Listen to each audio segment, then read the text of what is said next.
What is going on, folks? I'm Des with DesFit, and today let's take a look at the Adidas Sport Edition of the Fitbit Ionic, and more specifically the Adidas Train app that's going to be exclusive to this device.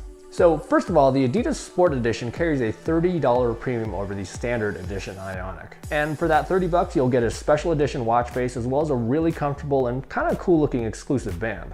On the inside though, you'll also get the Adidas Train app, which has unique workouts that are designed to help you become a more dynamic runner. But honestly, a lot of these exercises transfer over to many other sports because they do focus a lot on core strength along with exercises that'll increase your hip mobility as well as increase leg strength. So you could very well benefit from these even if you're not a runner. You will still get Fitbit Coach, which I will be doing a review on that as well, so subscribe if you want to get a notification when that video comes out. But everything else should perform exactly the same in a fitness capacity, and you can check out my full review of the standard Ionic right here. So Fitbit is obviously taking a lot of inspiration from Apple's partnership with Nike with the watch face, the special edition band, as well as the app, but is that going to be worth your 30 extra bucks? Let's find out. So when you first launch the app, you can choose between 6 different routines that are currently available, including 2 that are going to be designed for before your run, 3 that are going to be more focused on strength and power, and then 1 post-run routine. So these are not actual running workouts. These are going to be more designed to complement your existing running program. So when you go to start each routine, you'll see the total duration, and then you can also view the list of the different movements as well as how long each one of them is going to take. Unfortunately, you can't click on a particular movement on the list to view a demonstration, which I think could be really helpful to get a preview of what you need to do before actually starting. Because even for someone who is fairly familiar with some of these types of exercises, they can be a little bit complex and sometimes just be named differently than what you're actually used to. But once you do press that start button, it'll show you a 7-second demo of the exercise. So yeah, only 7 seconds unfortunately, and that should probably be a little bit longer, especially for the first time you're doing the exercise, as well as some of the more complicated movements. And this would actually be okay if there was a pause button on this screen, but unfortunately there isn't, and all you can do is just start the exercise, which is kind of weird considering the left hand and upper right hand buttons aren't being utilized. However, once you proceed to the next screen, it's not labeled, but you can press the left hand button to view the demonstration again, which will pause the workout. But going back to the movement, you'll see the name of the exercise along with a countdown timer and then a background graphic along with your heart rate. You can also pause the workout using the lower right hand button, which will then allow you to skip to the next exercise, or you can just finish the workout right there. But once you are done with a particular exercise, it'll automatically go on to the next one in the routine, first showing that rather short 7-second demo. And then once you're done with the routine, it'll show a workout summary, which is similar to finishing other standard workouts that shows your time, average heart rate, maximum heart rate, and then your calories burned. So the interface is okay, but there's one big thing missing in my opinion, and that's going to be audio cues. Audio cues would make this app 10 times better, not only for explaining the exercise, but also serve as an audible countdown timer during a movement, very much like what coaches do in boot camp classes, as well as even providing inspiration or support like you can get with the Nike Run Club app on the Apple Watch.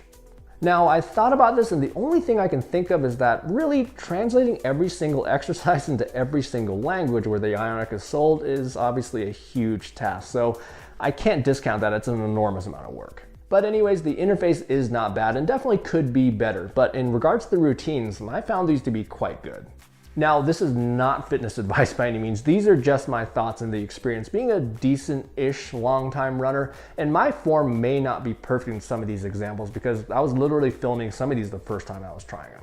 But starting with the warm-up routines, we have run activation, which is about a 5-minute routine with 7 different movements that'll help activate your core, open up your hips, and also have some short static stretching.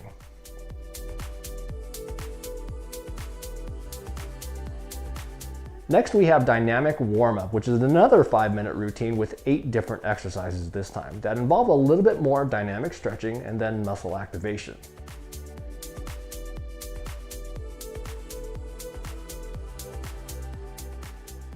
I'd almost like to see both the run activation and dynamic warm-up combined into one because they both offer some really good pre-run movements.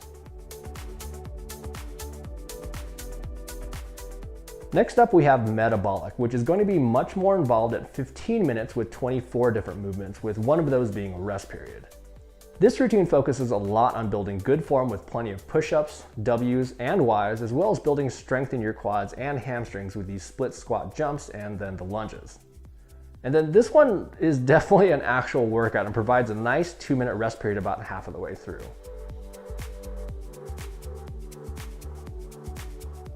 This workout was definitely not a joke. My legs definitely felt all those split squat jumps, which can really help develop explosive power from your legs.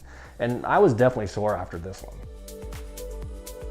Next up, we have strong stride, which is a little bit shorter at 10 minutes involving 19 different movements. And then this one does not have a rest period. It starts out again with a very light warm-up activating your core, and then moves on to exercises designed to help with form with a lot of push-ups, W's and Y's again, as well as building power with squats. Finishing out these strength building workouts is going to be power pace, which is another 10-minute routine with 19 different movements. Actually 15 if you don't count the rest periods. And then this one is slightly more advanced with rolling bridges, which will help with lateral core strength, marching glute bridges, alternating split squat jumps for that explosive power, and then lateral bounds being quick to stabilize, which would help increase not only your ankle stability, but also teach you how to absorb energy. They do provide a nice 20-second break in between those two movements, which I think is really key to making sure you're doing them correctly with the best form possible. And then you'll finish up with some lunges, push-ups, and some squats. Finally, we have post-run stretch, which is pretty much exactly that, a quick little 5-minute routine to do after your run. So after doing these routines a few different times, what's the verdict?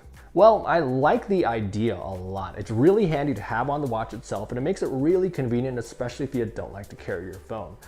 These are definitely legit routines. They're not fluff by any means, and they can be applied to many other sports other than running, but it could be a lot better with some improvement. First, I think the preview list of the movements should be clickable so you can view the individual demonstrations.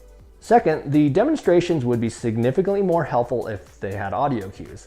Some of these, like reverse lunge, elbow to instep in place with rotation, took me a little bit to figure out exactly what I was supposed to do. Now, again, translating all these different exercises into every single language is definitely a huge undertaking, and that's probably the reason why it's missing, but to quote McConaughey, it'd be a lot cooler if it did. Third, the demonstration needs to be much longer than 7 seconds. There's already the option to move on to the next movement to skip over the demonstration. So if it was like 10 to 15 seconds, I think that could be really helpful, or just add a pause button to that screen. So just a note, I am doing this overview at the end of May, beginning of June 2018, so some of these things very well could change with firmware updates, and I very much hope they will based on some of these suggestions, and I'll do a follow-up if that does happen. But is it worth your $30? Well, I guess it kind of depends on how you look at it.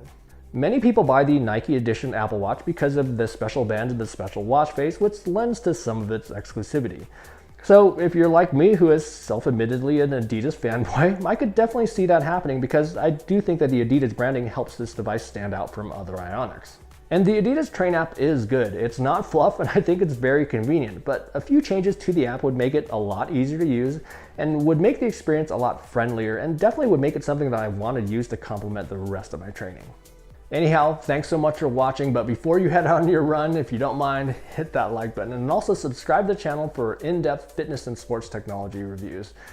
In the meantime, go have fun with your fitness, and we will see you in the next video.